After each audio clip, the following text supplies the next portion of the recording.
뉴스 코멘터리 막점 막후입니다. 구독, 좋아요, 알림 설정 부탁드려요.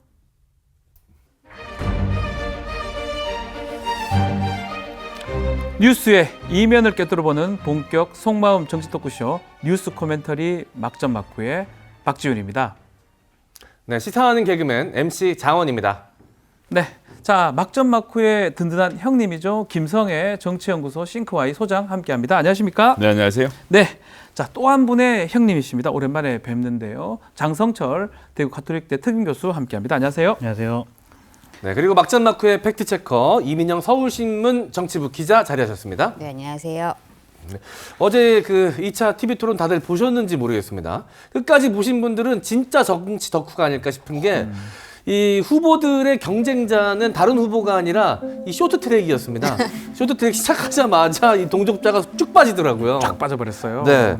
저는 그래서 이제 그래도 끝까지 또 시사 방송을 하는 개그맨이지 않습니까? 끝까지 보면서 좀 궁금했던 게 이 후보들마다 준비를 좀 다르게 한 것 같더라고요. 그래서 후보들이 토론회 준비를 어떻게 할까 좀 궁금하던데 어떻게 준비를 할까? 장성철 소장님이 제일 잘할 것 같은데? 기본적으로 각종 네. 정책에 대해서 실무진들이 모범 답안을 써줍니다. 그럼 그걸 가지고 처음에 숙지를 합니다. 네. 그리고 필요하면은 좀 여러분들과 함께 리허설을 이렇게 좀 해요. 모의 네, 리허설. 딱 예를 들면 패널이든지 아니면 다른 의원님들 이렇게 같이 해가지고 질문응답 하면서 좀 연습하는 분들도 계신다. 네.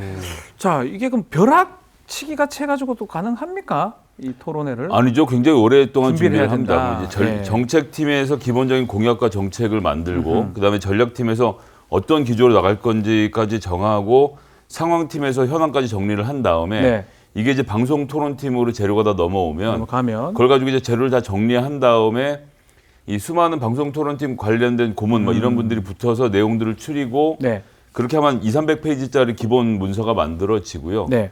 후보에겐 그중에서 한 20~30페이지로 압축해서 내용이 전달이 되고 아하. 그다음에 이제 말씀하신 대로 리허설 할 경우에는 심지어 이제 여성 심상정 후보 같으면 여성 의원까지 대리를 세워서 옆에 세워서. 예, 전 과정을 다 녹화까지 하고 그거 하는 거 보면서 또 리허설을 평가를 또 하고 이렇게 메모가 다 전달되는 과정을 거쳐서 토론회가 준비가 되죠. 자, 보통 일이 아닙니다. 그러다 보니까 많은 후보들이 당일날은 다른 일정을 비웠던 것 같은데 자, 이 막점 막후 어제 있었던 2차 TV 토론부터 시작해 보겠습니다.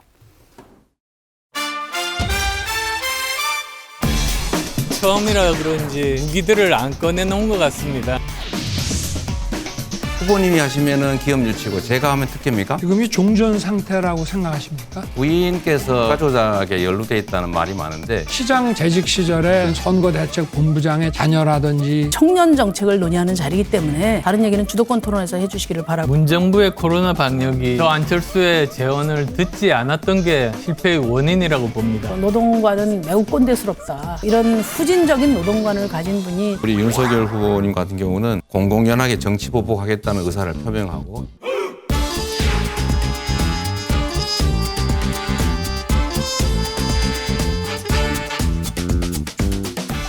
자, 대선 후보들이 8일 만에 다시 맞붙었습니다. 자, 1차 토론과는 달리 좀 입들이 거칠어졌다고 평가를 받는데 배우자 리스크라든지 백현동, 신전지 압수수색 전방의 난타전이 펼쳐졌습니다. TV 토론이 어땠는지 구체적인 평가를 좀 해보겠습니다. 자, 먼저 이재명 후보부터 좀 살펴보면요. 1차 토론에서 사이다 발언이 없다. 좀 실망한 사람들이 있었다고 합니다. 근데 이제 또 뭐 중도 어필하기 위해서 했던 게 아니냐 뭐 이런 또 분석도, 그건 성공했다는 분석도 있는데 일단 이번 2차 토론은 1차 토론보다는 좀 더 공세적인 게 아니냐 생각이 드는데 이재명 후보의 전략 어떻게 보셨습니까? 창으로 찌른 게 아니라 방패로 때렸죠. 아, 방패로 때렸다고요? 예, 그러니까 이제 이 얘기 뭐냐 하면 기본적으로 공격은 하지 말자는 기조는 그대로 유지를 했습니다. 적극적으로 네거티브를 하거나 상대들을 몰아세우는 방식보다는 상대방이 공격했을 때 그걸 거세게 들이받는 방식으로 해서 한 2차례 정도 반문을 하는 장면이 있었습니다. 네. 그리고 제가 재밌게 봤던 건 신천지랑 무속을 엮어서 공격하는 장면도 재밌게 봤는데요. 이 기독교인들한테는 굉장히 먹히는 방법이기도 하거든요. 네. 그런 식으로 좀 윤석열 후보하고 일부 공세를 세웠지만 여전히 그러니까 국민들이 다 알거든요. 이걸 이제 토론회를 누가 승자냐고 자꾸 물어보는데 승자가 어디 있습니까? 그리고 그렇죠. 이제 보는 국민들 중에 특히 중도층의 한 3, 4%가 어디로 움직이느냐를 가지고 전략을 짜는 거지. 그렇죠. 지지층들 시원하게 하려고 하는 토론은 아니었거든요. 그런 점에서 좀 잘했다고 생각을 하고요. 네. 윤석열 후보는 안철수 후보하고 좀 우호적인 분위기를 만들려고 했던 것이 좀 역력한 것 같고 네. 안철수 후보도 윤석열 후보에게 약간씩 곤란한 질문을 하긴 했지만 굉장히 좀 부드러운 분위기 안에서 이 곤란한 질문들을 던져서 단일화와 관련된 물밑 논의들이 좀 있나 이런 느낌도 받긴 했습니다. 알겠습니다. 자, 우리 이 후보, 이재명 후보 전략이라든지 어떻게 보셨어요? 저는 기본적으로 그 TV 토론은 종합예술 아니겠습니까? 네. 단순히 정책뿐만이 아니라 표정, 억양, 뭐 말투, 뭐 제스처 이런 거 다 보는데 제일 눈여겨본 것은 이재명 후보의 표정이 전반적으로 상당히 어두웠어요. 안 좋았다. 굳어져 있었어요. 네. 그래서 저는 TV 토론을 보면서 확실히 김혜경 배우자의 건이 상당히 본인으로서도 위축되게 만드는 효과가 있지 않았을까라는 좀 생각이 들었습니다. 네. 좀 집중하지 못한 모습을 보였다라고 보여지고요. 좀 뭐 앞으로 다른 얘기는 하겠지만 윤석열 후보에게 좀 생뚱맞은 질문을 하지 않았냐라는 생각이 들어요. 백신 접종 맞았어요? 네, 아하. 맞았습니다. 어디서 맞았어요? 서초동에서 맞았습니다. 3차까지 맞았어요? 뭐 이런 그런 식의 질문들이. 그걸 왜 하셨을까? 아하. 좀 상당히 이해가 안 됐고 예.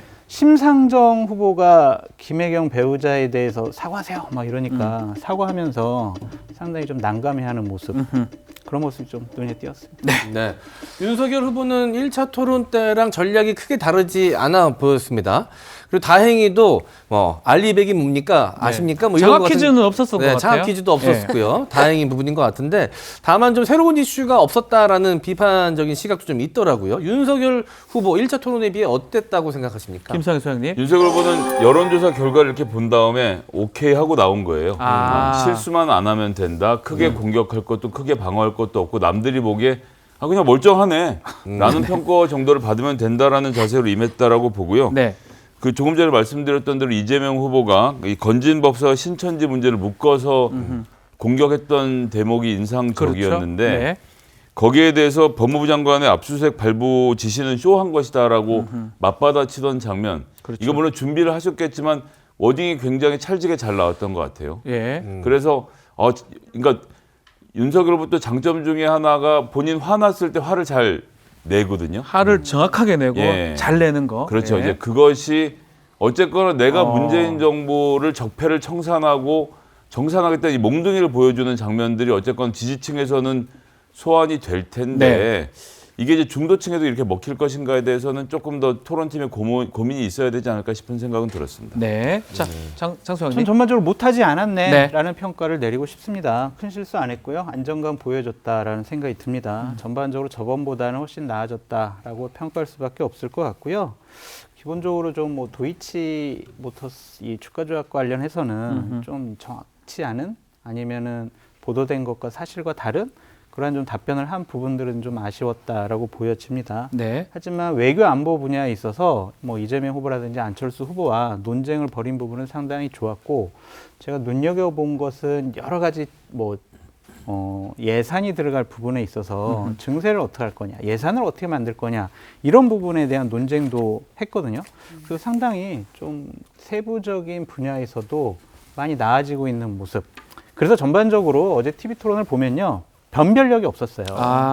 그냥 누가 정말 잘했다, 누가 못했다. 와, 저런 실수를 했으니까 나는 요 후보를 지지해야지. 이런 식의 평가를 받을 만한 것은 없었다라고 보여져서 앞으로의 세 차례 남은 TV 토론도 비슷할 그렇게 것이다? 큰 지지율에 영향을 끼치지 못할 것 같다라는 생각이 듭니다. 알겠습니다. 네. 이민영 기자님께도 좀 여쭤보고 싶습니다. 기자의 눈은 좀 다를 것 같은데 누가 좀 잘했다라고 보여지시는지 그리고 현장에 있던 기자분들의 또 반응은 어땠는지 좀 알려주시면 감사하겠습니다. 그러니까 저희는 약간 포인트가 다른 것 같기는 한데 누굴 편을 들 수는 없잖아요, 기자들은. 네. 근데 1차 때는 심상정 후보랑 안철수 후보가 확실히 하나씩 한 건씩 했었거든요. 네. 심상정 후보는 안희 정권을 물어보면서 약간 사과를 받아냈고 그때 안철수 후보는 연금개혁 합의를 이제 이끌어냈는데 그러니까 이번에는 좀 그런 거는 컨텐츠적인 측면에서는 없었어요. 그래서 제 생각에는 심상정 후보가 차별금지법을 이재명 후보한테 물어봤는데 이제 그거를 만약에 골고루 물어봐서 조금 입장을 명확하게 하거나 어느 정도 합의를 이끌어냈으면 어땠을까. 그리고 주제 토론 중에 하나가 코로나 관련된 거였거든요. 그렇죠. 그러니까 대부분이 다 그 소상공인 손실보상 얘기하셨는데 그 부분에 있어서 좀 합의를 이끌어내면 좋았겠다라는 좀 개인적 아쉬움도 있었고, 그리고 이제 저희 기자들이 약간 장난식으로 얘기했던 게 이제 청년 주제 토론을 할 때 그 윤 후보가 대장동 공격을 하니까 이재명 후보가 도이치모터스 딱 얘기하려고 하는데 심상정 후보가 지금 주제에 맞게 하세요. 딱 잘랐거든요. 아깝다. 딱 저거 제대로 맞붙었으면 재밌었을 텐데 아하. 좀 그런 반응도 있었습니다. 알겠습니다. 자, 이번 토론에서도 후보들 관련된 의혹들이 다시 제기가 됐는데요. 먼저 포문을 연 게 윤석열 후보였습니다. 이재명 후보에게 대장동, 백현동 관련해서 임대주택 비율에 대해서 문제 제기를 했습니다. 이거 화면을 좀 보고 이야기 이어가겠습니다. 또 기본주택에서 임대주택 100만 채 말씀을 선거 공약에도 하셨는데 대장동 개발에서도 기반 시설로 임대주택 부지를 만들어 놨는데 그거 역시 LH에 팔면서 6.7%만 임대주택 짓고 나머지는 분양주택 질 수 있도록 이렇게 해주고, 또 백현동에도 1200세대 아파트를 허가해 주면서 임대주택 비율을 10분의 1로 줄였는데, 이거는 우리 이재명 후보께서 대선 공약으로 말씀하신 거하고 너무 차이가 나서 이 기본주택으로서의 임대주택 100만 채가 정말 진정성이 있는 공약인지 제가 한번 좀 궁금합니다. 우선 첫째로 지금 지적하신 내용은 전혀 다 사실이 아닙니다. 대장동 문제도 마찬가지로 지금 말씀하시는 건 제 후임 시장이 있을 때 벌어진 일인데, 객관적 결과적으로 보더라도 거의 동일한 수의 공공신혼 부부용 주택이 공급됐습니다. 임대가 아니라 이제 공공주택으로 바뀐 것이니까요. 그 점은 오해가 없으시길 바라고. 이 두 후보의 주장이 좀 엇갈립니다. 지금 윤석열 후보는 이재명 후보가 성남시장에 있을 때 그때 임대주택 비율이 줄었다고 하는데, 요거는 사실 좀 팩트 체크가 좀 돼야 될 것 같아요. 이민영 기자. 그러니까 대장동 백현동이 조금 너무 옛날 얘기처럼 저도 느껴져서 좀 네. 찾아봤어요. 대장동 임대주택 비율은 이제 지난해 10월에 국감에서 김은혜 의원이 이제 문제 제기했던 부분인데, 네네. 당시 이제 민주당이 자세히 해명을 했는데 결과적으로는 이재명 시장이 한 것이 아니라 이 다음에 은수미 시장이 한 아하. 일인데, 왜 그랬냐? 대장동 임대주택 이제 그 택지 중에 하나가 계속 매각이 안 됐던 거예요. 한 개, 두 개 아하. 정도가. 그래서 결국 은수미 시장이 이거를 LH에 매각을 했고, 네. LH는 신혼희망타운이랑 공공주택으로 이제 전환을 했다는 게 팩트고요. 그리고 백현동 임대주택 같은 경우에는 작년에 11월에 박수영 의원실 말로 보도가 됐던 내용인데요. 네. 이제 이재명 시장이 결재를 한 건 맞아요. 근데 이제 당시 보면은 그게 뭐 법에 위반된 것이 아니라 지구 단위 계획상 임대주택을 10분의 1로 짓게 규정이 돼 있어서 법에 아하. 맞게 했다. 법에 맞게. 네, 그러니까 결과적으로 대장동은 이제 임대주택 비율 축소는 이재명이 한 것이 아니고, 백현동은 이재명이 한 것이 맞는데 법에 맞춰서 했다. 그래서 이제 민주당은 이걸 다 국민의힘이 알고 있는데도 아하. 네거티브 용어를 끌고 네거티브를 한 나왔다. 것이다. 이렇게 보고 있습니다. 네. 그렇다면 그 윤석열 후보는 다 알고 있는데도 왜 이런 지적을 하고 의문을 제기했을지 좀 궁금하거든요. 이 내러티브 했다가 자칫 역풍을 맞을 수도 있지 그렇죠. 않습니까? 거짓말쟁이, 그리고 약속을 안 지키는 어허. 사람, 신뢰에 문제가 있는 사람으로 몰고 가려는 것 같아요. 그러니까 대장동뿐만이 아니라 다른 여러 가지 비리성 의혹이 있다, 약속을 지키지 않는다라는 이미지를 주기 위한 것으로 보여집니다. 유능한 경제 대통령이 아니라 약속을 지키지 않는 사람, 부정부패한 사람으로 몰고 가기 하나의 전략으로 보여지는데요. 네. 저는 이재명 후보도 답을 정확하게 안 한 부분은 좀 유감이에요. 그러니까 윤석열 후보가 물어본 거는 왜 당신 약속대로 공공임대주택 왜 이렇게 비율을 높여서 하지 않고 왜 팍 줄였느냐, 왜 줄였냐, 그걸 물어봤는데, 아니 감사원 감사에 문제 없었고 공개 경쟁 채용으로 이거 분양했다? 이거는 좀 묻는 말에 대한 답이 아니었다. 그래서 뭔가 좀 피해가는 인상을 보였다라고 보여집니다. 네. 자, 이렇게 윤석열 후보가 공격을 하자 이재명 후보도 반격을 한 모양새인데요. 특히 최근에 불거진 윤석열 후보 배우자 김건희 씨의 도이치모터스 주가 조작 관련된 의혹 제기를 했습니다. 윤석열 후보 배우자 김건희 씨의 2010년 10월부터 다음해 3월까지 40여 차례 도이치모터스 주식을 거래했다는 보도를.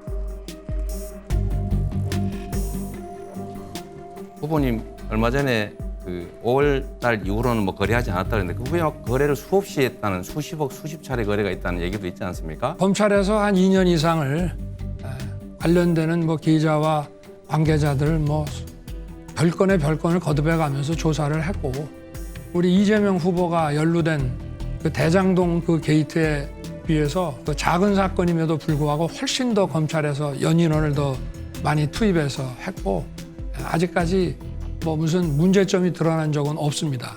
그리고 5월까지 2010년 5월까지인가 했다고 하는 것은 재작년에 그 유출된 그 첩보에 등장하는 인물과의 거래가 그랬다고 말씀을 드렸고 벌써 제가 경선 당시에도 계좌까지 전부 다 공개를 했습니다. 도이치모터스 주가 조작 의혹 이거 상당히 좀 오래된 얘기로 지금 보이는데 이 갑자기 지금 또 문제가 되고 있고 복잡하기도 한 것 같아요. 먼저 간단하게 통장 거래를 공개한 거 이게 왜 문제가 됐죠?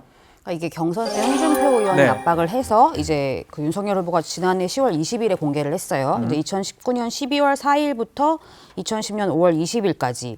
그래서 뭔가 이제 클리어된 것 같았는데 네. 최근에 이제 검찰 수사 관련 언론 보도가 나온 게 그게 아니라 그 이후에 2011년, 2012년에 김 씨가 이제 주가 조작 시기에 뭔가 거래를 했다. 근데 이게 이미 오픈한 신한은행 계좌랑은 다르다 이러면서 다시 문제가 불거졌습니다. 그렇죠. 지금 말한 것처럼 KBS 단독 보도한 부분입니다. 원래 공개했던 2010년 1월부터 5월 아닌 2011년 이후에도 지금 거래가 좀 드러났는데 뭐 윤석열 후보 같은 경우는 검찰 조사에서 아무런 문제점이 없었다. 또 그리고 경선 과정에서 계좌 다 공개했는데 뭐가 문제냐고 하는데 이민영 기자. 이 말은 뭐 맞는 거예요? 어떻게 봐야 됩니까? 일단 검찰 조사는 현재 진행 중이고요. 네. 그러니까 뭐 현재까지 드러난 점이 없는 점도 맞고요. 근데 이제 공개 여부는 다 공개했다는 아닌 것 같아요. 아까 그렇죠. 말씀드린 것처럼 이제 9년부터 10년까지 일부를 공개를 했어요. 그래서 이제 이게 지난해 12월 관훈클럽 토론회 때도 다 공개하셔라 이왕 조금 하셨으니. 근데 이제 그때가 윤석열 후보는 이제 거절을 했어요. 이건 억지다. 어떻게 다 공개하라고 하냐. 네. 이제 이런 식으로 나왔고요. 그래서 이제 민주당 입장은 2011년, 12년이 핵심이다. 그때 분명히 실현을 수익했을 것이다라고 이제 추정을 해서 계속 압박을 하고 있고 최근에는 윤석열 후보가 이제 거짓 해명을 했다고 해서 허위사실 유포로도 고발을 했습니다. 고발까지 했습니다. 예. 네. 자, 그럼 윤석열 후보의 이런 답변을 좀 어떻게 보는지도 궁금하거든요. 네. 현재 관련해서 검찰이 수사를 진행 중인데 김건희 씨는 소환을 좀 불응하고 있는 상태입니다. 민주당에서는 이제 강제 수사해야 한다고 목소리를 높이고 있는데 대선 앞두고 이거 수사가 가능합니까? 어떻게 보십니까, 김성현 소장님? 저 윤석열 후보의 답변은 전형적인 검사 앞에서의 피의자의 답변이었습니다. 피의자의 네. 답변이다. 세상에서 거짓말을 가장 자주 많이 듣는 사람이 검사들이죠. 피의자가 앞에 와서 본인 모면할 이야기들 중심으로 거짓말 중심으로 피해 나가는 방법을 쓰지 않습니까? 네. 검사들이 그러니까 이제 거짓말하는 방법 가장 잘 아는 사람인데 윤석열 후보가 이번에 그 기술을 시전을 지금 하고 있는 겁니다. 제가 왜 그렇게 생각하게 된 이유는 이번에 KBS의 보도를 보고 나서 DS 대신 미래에셋을 통해서 다른 50억에 증권 계좌. 가까운 예. 증권을 거래를 심지어는 자기의 왼손과 자기의 오른손이 회사를 그러니까 증권 회사를 바꿔가면서 거래도 하고 어머니인 최은순 씨하고도 도이치모터스 소위 말하는 통정 거래라고 하죠. 정보를 네. 나누면서 했던 거래를 한 것이 다 나와 있는 상태 아닙니까? 제가 깜짝 놀라서 관훈 토론을 다시 돌려봤어요. 그랬더니 아까 전에 민주당이 허위사실 유포를 지금 걸었다고 하는데 저는 안 될 거라고 보는 게 네. 본인이 이 모든 상황을 다 안 상태에서 신한증권 얘기만 하시더라고요. 내사보고에서는 신한증권 얘기만 나왔으니까 자 신한증권은 우리가 공개했고 신한증권에선 거래가 없었고 해서 신한증권이란 전제를 달고 말을 하는 것. 이 말의 이면은 무엇이냐. 예를 들어서 이게 재판에 가게 되면 네. 나는 아내가 신한증권 얘기만 해줘서 알았고 DS나 미래에셋은 나는 모르는 몰랐다? 일이었다라고 하면 재판에서는 윤리적인 문제와 달리 재판에서는 충분히 나갈 수가 있는 상황이잖아요. 그렇죠. 근데 이게 대선 후보로서 적절한 답변인지에 대해서는 기자들이 그래서 며칠 전에 물었습니다. 대신 DS 이런 건 어떻게 됐냐고 물었더니 윤 후보가 답변을 안 하고 딴 얘기를 하죠. 그래서 저는 이 문제에 대해서는 좀 언론에서 집요하게 물어야 될 대목이 아닌가 생각했습니다.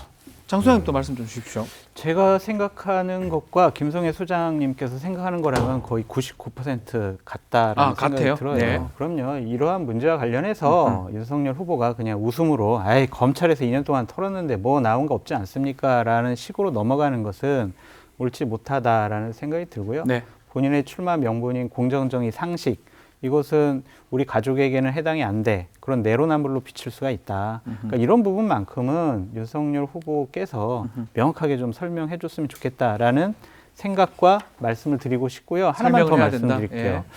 공적 인물에 대한 여러 가지 이 공개된 이러한 검증은 분명히 필요하다고 생각이 듭니다. 하지만 이 민주당과 민주당 의원분들의 이중잣대와 내로남불을 지적하지 않을 수가 없어요. 네. 왜냐하면 이 부분만큼은 피의사실 보도된 거라고 보여지거든요.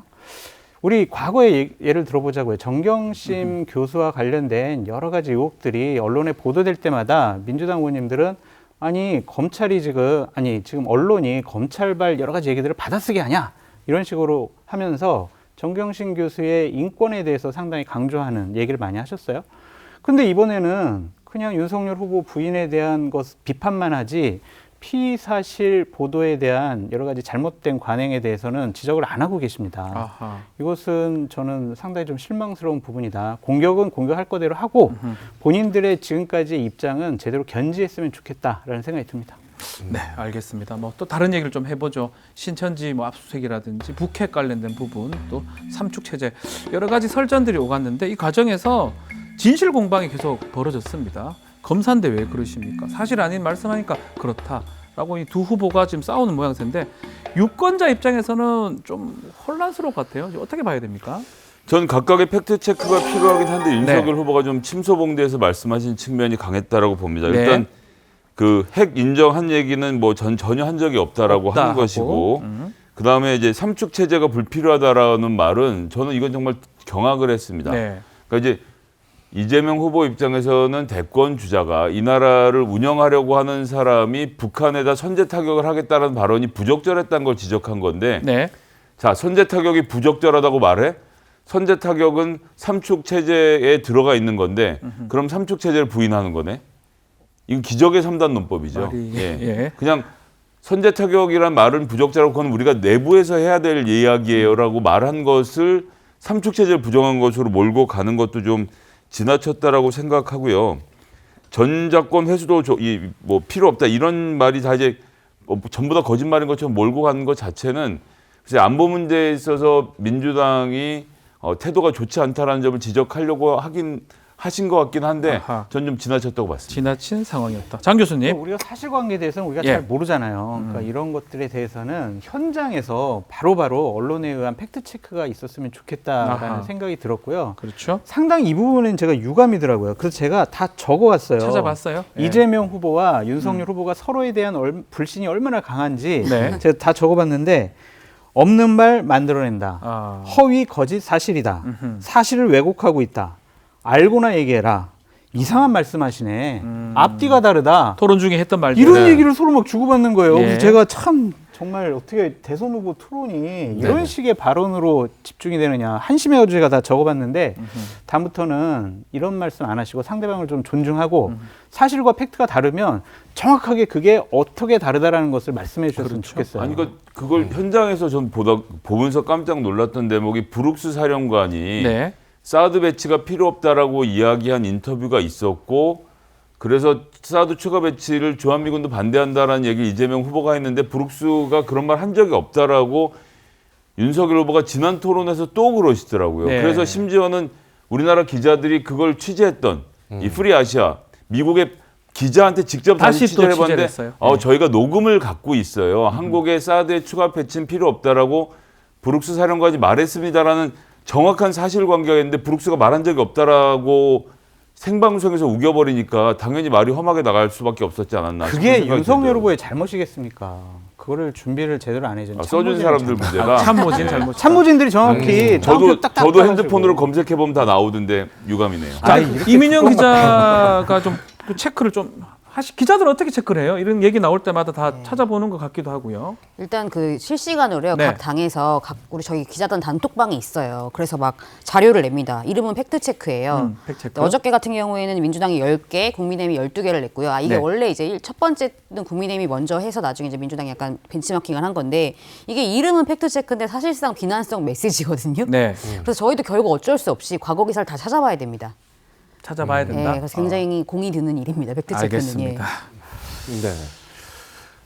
자, 뭐 지금 이번 토론에 좀 관심이 지금 보니까 윤석열 후보하고 이재명 후보 이 관계도 좀 이재명 안철수 후보 관계가 좀 문제됐던 것 같아요, 장원 씨. 네.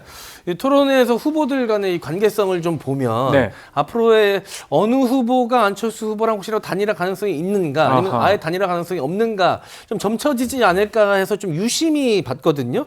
근데 안철수 후보를 대하는 이재명 후보와 윤석열 후보의 모습이 조금은 차이가 나긴 하더라고요. 예, 아무래도 이재명 후보가 좀 더 우호적으로 안철수 후보를 대하는 듯한 느낌이 좀 있었는데 어떻게 보십니까? 단일화 가능성 아직 남아 있을까요? 그 토론회 보니까 좀 느낌이 어땠어요? 저는 뭐랄까 이 정치가 예를 들어서 UFC다 8강 링에서 싸우는 싸움이고 어쨌건 그 안에도 룰이란 게 있거든요. 그런데 이 모든 룰을 초월하시는 분이 안철수 후보입니다. 그러니까 기존의 정치적 문법으로 예측하거나 짐작한다는 것이 불가능해서 어렵다. 예, 어제 말씀으로는 하나도 모르겠었어요. 전 사실은. 몰랐다. 윤석열 후보에 대해서 아주 험한 태도를 가지지 않았다는 정도 외에는 파악이 잘 안 돼서 단일화 여부는 글쎄요. 이거는 정말 말 그대로 안철수 후보 개인의 결단일 거라고 생각을 해서 매우 짐작하기가 어렵습니다. 뭐 장철수 교수님도 짧게 한번. 이재명 후보와 안철수 후보와의 단일화는 이렇게 비유합니다. 세수대야에서 반신욕하려는 격이다. 발바닥으로 세수하려는 거다. 불가능하다는 불가능하다. 그리고 이거를 계속 얘기하는 이유는 견제구다. 견제구다. 예, 그냥 안철수 후보가 윤석열 후보에게 가지 못하도록 교란 작전을 하는 것이 아니냐라는 생각이 들고요.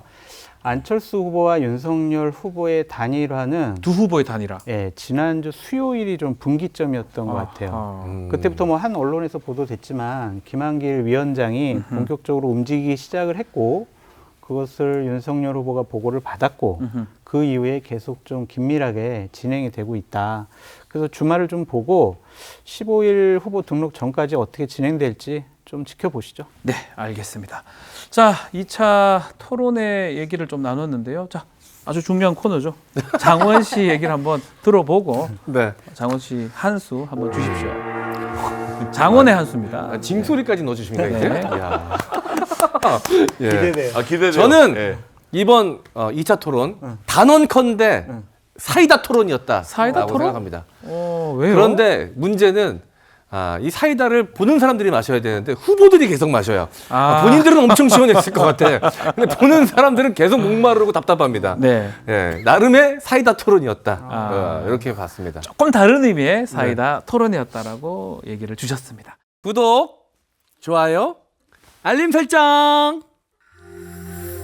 OBS